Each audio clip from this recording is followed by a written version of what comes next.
You are what you eat, they say, but how often do we really stop to think about what that means? It means I'm bread. All that and more in this week's episode about magical food. Light from Lantern presents Knit a Spell. I'm magical maker, Katie Rempe.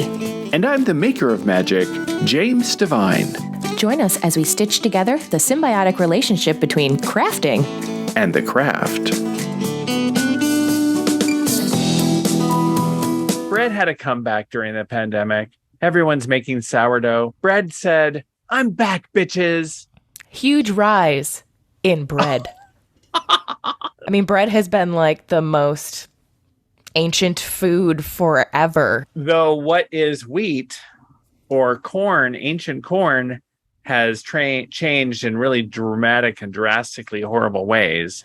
So that's unfortunate because today's bread may not be as agreeable to the human body as ancient corn. The population of the world is able to be fed through massive amounts of grain being able to be grown and our ability to feed the population. The corns of wheat that we're talking about was ancient wheat, could not possibly support the massive amounts of people that live on the earth today because the population was so much smaller. So, I mean, I'm very grateful for modern grain because you and I and everyone listening likely would not be here if it wasn't for modern grain. But like with anything that we try to spread thinner, you know, perhaps the quality has not gotten any better. Our evolution hasn't matched. That's right. Yes. Which is why this episode is so cool, because we're going to talk about ways that you can add back in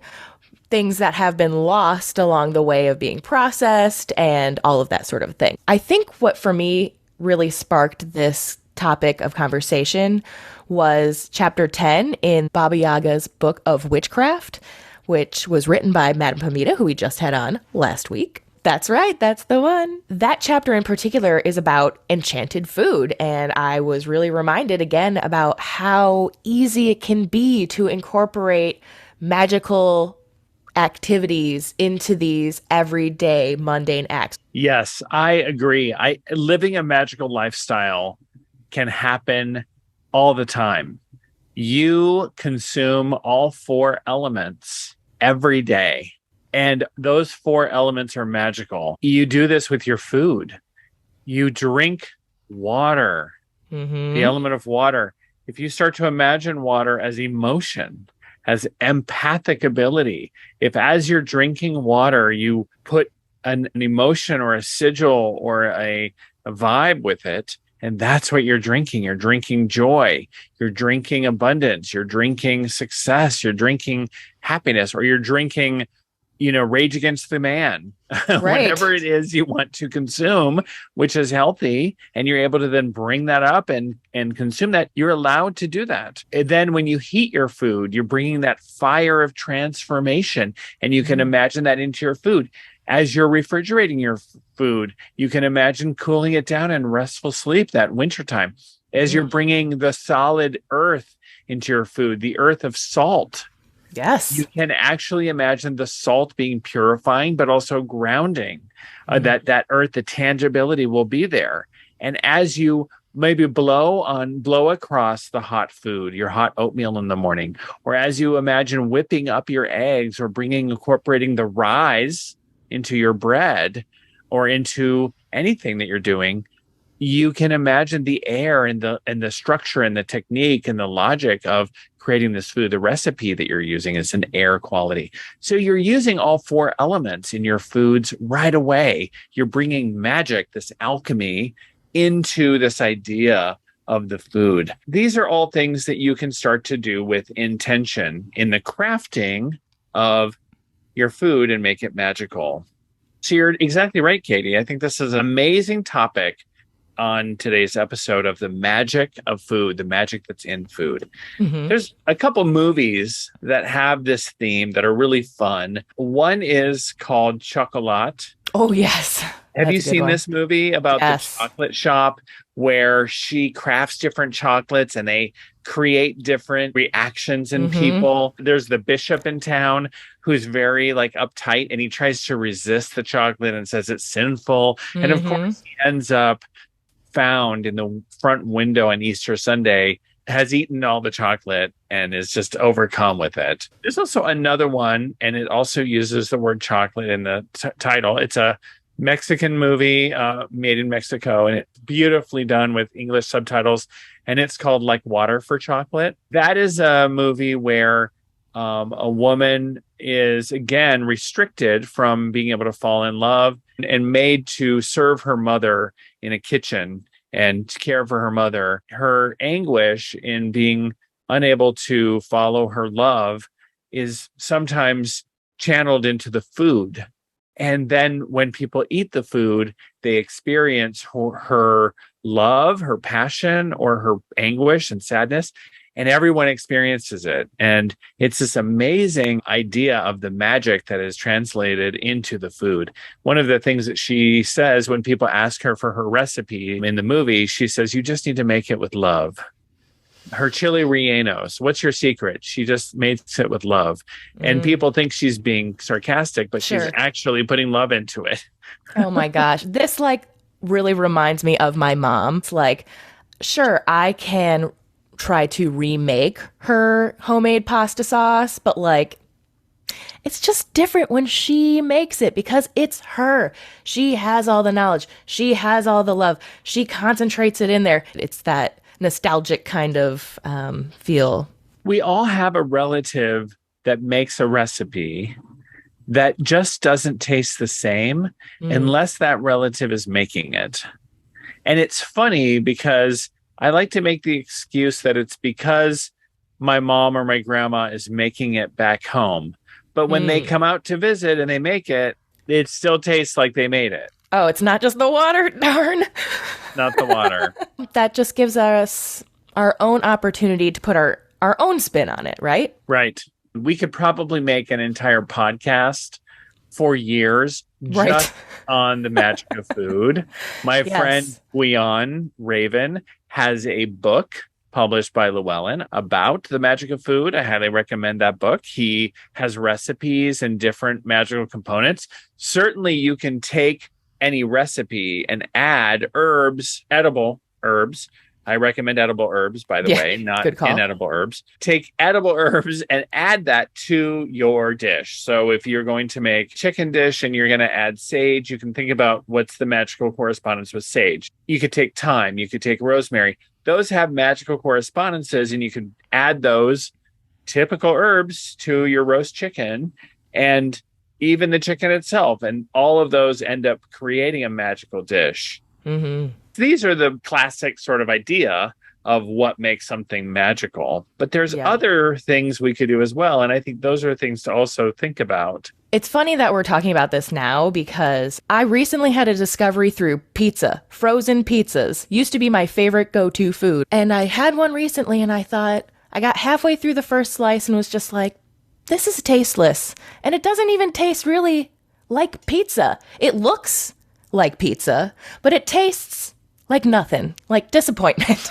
What's the disconnect here? And I asked the food, why are you so disappointing? And the impression I got was that there was just so little vibrational frequency left in the food itself that it was like almost dead. And so I thought, okay, well, how could I change that? And of course, go back to just making it yourself. And so I bought pizza dough from the store and then all of the individual ingredients to make myself, very basic. And it really didn't take very much longer than putting a frozen pizza in the oven, and the taste was pizza. It tasted like the ingredients in it. I took a food ecology course in college, and we had an experiment. We had two hot plates in the room. One person had mac and cheese from scratch, Mm-hmm. right, in quotes. I mean, the macaroni Sure. was there. And the other person was mac and cheese from the box. And the box was like 3 minutes or something like that. And surprisingly, mac and cheese, not from the box, takes the same amount of time. It only takes 3 minutes, and you can use real cheddar, real cream, and it takes the same amount of time to make a cheddar cheese sauce that you put on your boiled macaroni as it does for you to make the boxed mac and cheese. And it was just right there, plain as day. And all of us were like, we have been bamboozled by the box. I think what's important for us to also talk about, there is no bad food. We're not disparaging against what you can afford and what you can do. Go get the 5-pack of ramen, because honestly, I lived off top ramen. It is like sodium heaven. All food is food, and it's valid. One of the things a dietitian said to me that blew my mind is there's no such thing as bad food. And one of the most magical things we can do, and this is what I would like to do with frozen pizza in the future, and with the blue box of mac and cheese, is the intention that we create when eating programs our body on how our body accepts the nutrients of the food. So one of the things is, can I take that frozen pizza and actually make it nutritious for my body or delicious for my body by channeling energy into it, by energizing it magically? Maybe it won't taste it with my taste buds, but that would be a fun experiment. Can I take the mac and cheese from the box and actually infuse it with magical energy? Now, let me ask you this. Do you feel like that would be kind of like a timeline healing of the food ingredients almost? Sort of a variation on that? Maybe it would like bring some joy back into the food because it's just food. What did that macaroni do to you? It just is what it is. It's like innocent. So it would be kind of cool to think about like, oh, how do I reorient the field for this food to actually work for me? And so this dietitian I went to is like, there's no such thing as bad food. Let's reprogram this food to work for you. And it was an amazing experience. And what a cool experience for me to really eat intentionally. I no longer felt the need to overeat or to pacify myself every time that I sit and stop. And it sort of is like this idea of praying before food. Like it's not really a prayer like I used to do when I was, as a kid. It's more my own, like, I'm going to honor this food and I'm going to honor the fact that these molecules will sustain me. In the book that Madame Pamita wrote on the enchanted food, she talks about tearing off a crust of bread or a piece of bread. There's this very common myth in fairy tales of having that last crust of bread and putting some salt on it and that it's enchanted. And that really inspired you. It's very much in many fairy tales that a little old lady in the woods is like, please, do you have a crust of bread? And do you have the generosity to give your last crust of bread or share your last crust of bread with the person that you come across in the woods? I think of that also sort of related to this idea of that food is, magical, and that we can make that food magical, and that we can look at that last crust of bread as more magical than it may appear.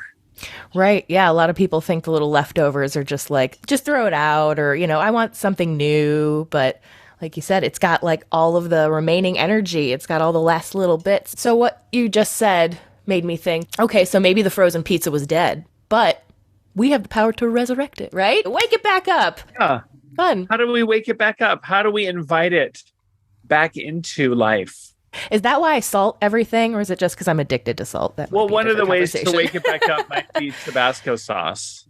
Oh, yeah, there you go. Spice it up. Actually, that's a good idea.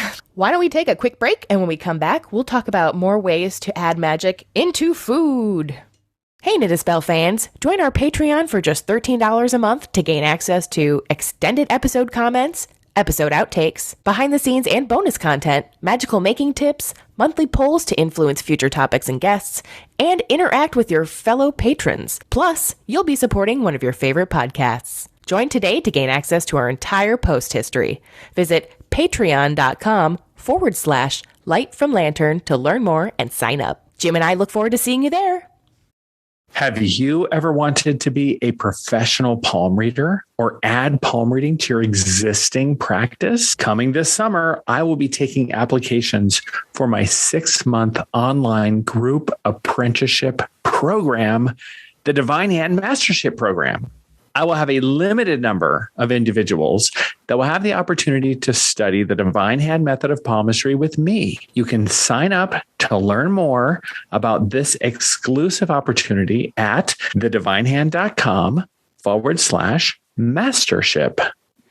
And we're back. Elevating ourselves out of the hole, remember? Okay. That's right. Yes, our Patreon fans will soon realize the things we talk about on our break. So don't forget to sign up for that. And if you're not, sign up for a newsletter so you can find out more about it. So how do you, Jim, make spells more into your food ritual? A lot of people pray over their food, pretty culturally worldwide. I think that's very similar of doing like a timeline healing or thanking something or putting a spell over food. What are some examples of what you've done in the past? Yeah, there's lots of traditions from all over the world of honoring food. One of the ones that I'm familiar with, well, as a kid, we would pray before our meal. As a Catholic child, we had a prayer, bless us, O Lord, for these thy gifts, which are about to receive from thy bounty, the Christ, our Lord, amen. So if you know that, people who know that prayer, how quickly I could say it means for decades, I would say that prayer. And then learning other ways that cultures and people would have a ritual before food. So in Japan, before you eat, you say itadakimasu. That's it. Yes. Itadakimasu. So before you eat, you say itadakimasu, which is, there's no real direct translation into English, but it encompasses the sentiment of gratitude and honor and recognition for the food and all of the people who contributed to making it possible for you to be able to eat. So it is really about the farmer. It's about the food itself. It's about the farmer. It's about the person that made the food. It's really about everything that made it possible for this food to be there in front of you. And it's this humble sort of gratitude for all of that. So I think that's a cool tradition. And that isn't really a spell. It's a little bit related to spells and incantations. But do you have more about spells or magic before consuming food? So I drink morning coffee every day because it is my life's blood. What I do is I will pour the water from the tap into the water filter. But as it's pouring through the tap, again, this is kind of another thing where I feel like this water has had a journey. It's tired. It needs a little pep up. So as it's pouring through, I'll kind of just be like, thank you for your journey to be here. So I give it a little pep talk and then I put it through the coffee maker, it does its thing. Before I actually drink it, I stir in a little sigil and then drink that. So I will put an intent through like the spoon into the drink and then drink that. That's awesome. I suppose people could do that with soup or stew as well, or even their pasta. Stirring in a sigil. You could like put it on your waffles with the syrup. I think about, like I said, from the movie reference, like Water for Chocolate, I often think about our feelings there. And there is sort of a lot of superstition around how you feel when you're making food does come into the food that you're making. Right. So putting love into the food is a very common sentiment that we think about when our parents or grandparents or relatives make food, or when we make food, we make it with love and with appreciation for the person that we're making it for. Certainly when we're making a gift of food, I think about making holiday cookies or making a gift of a birthday cake or something for someone, or when we're making a healing soup for someone, we're often thinking about that person and attempting to make something for someone that's thoughtful, or that's a welcoming, tray of brownies for the new neighbor or something like that. There's often this romantic idea that even if we're purchasing, cookies for someone, we're wanting to put that energy or that intention into that food. So I think of that, and we want the person to eat it thinking of us and feeling that love that they have. You watch the joy the satisfaction of someone who has made something for someone. Watch the satisfaction when you bite into that food and you have that ecstasy of eating.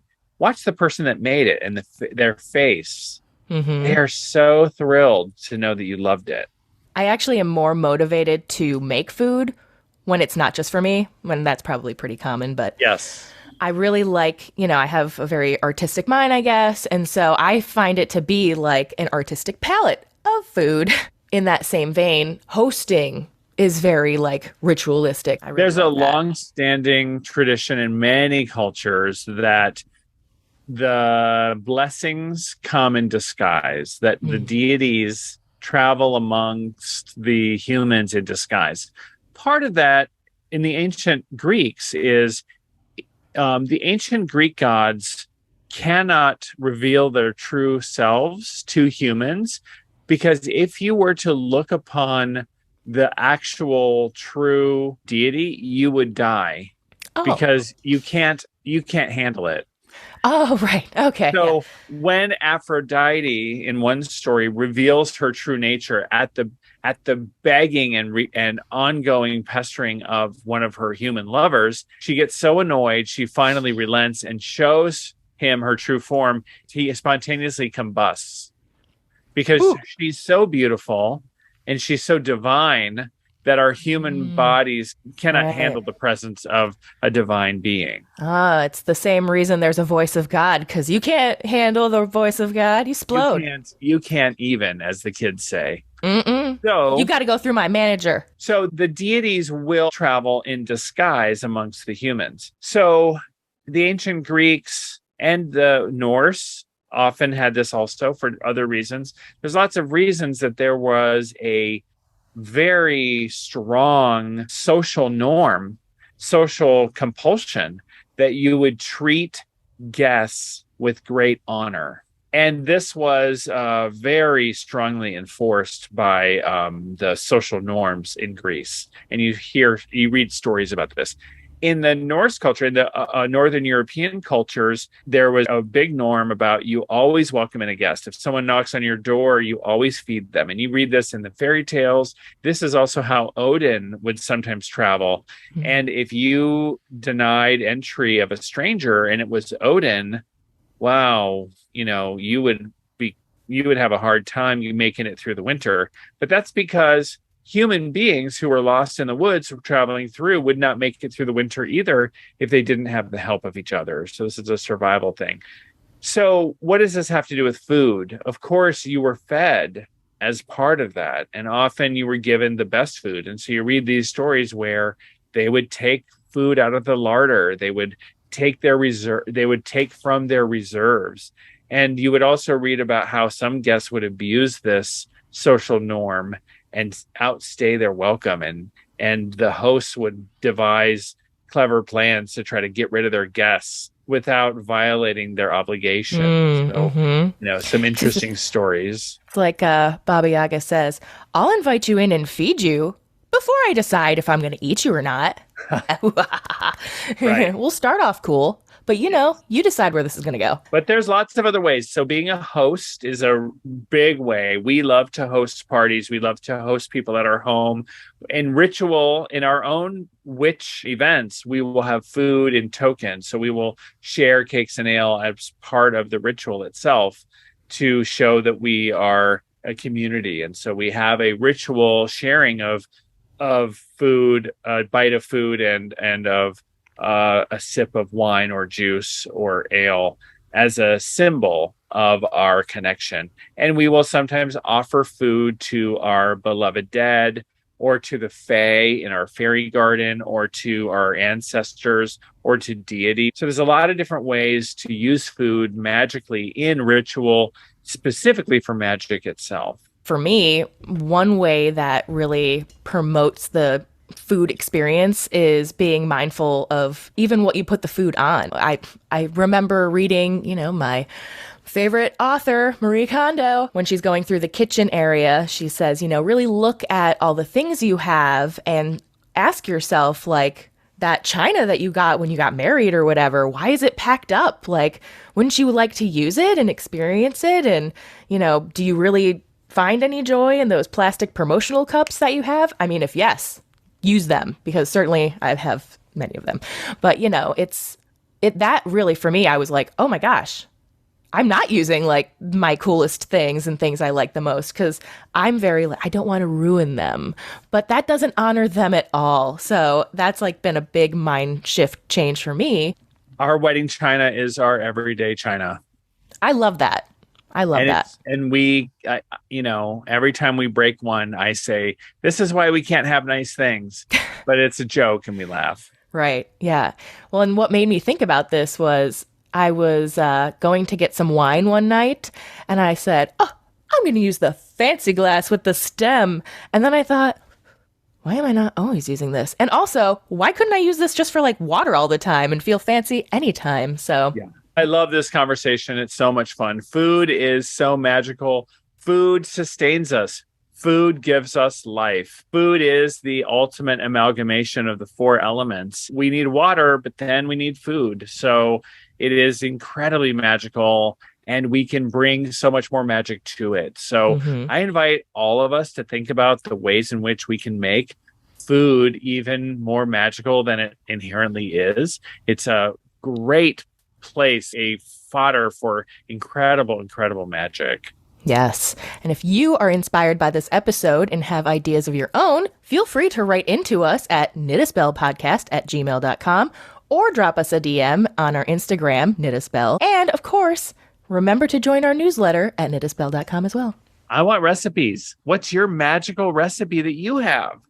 Yes. Ooh. Yes. We want liquids. We want sweets. We want savories. We want the gambit. Well, Jim, this has been a delight as always. And now I'm starving. I don't know about you. Me too. It's time for lunch. Well, everybody, we're going to go and eat. So until next week, Jim, I'll see you then. All right. Take care.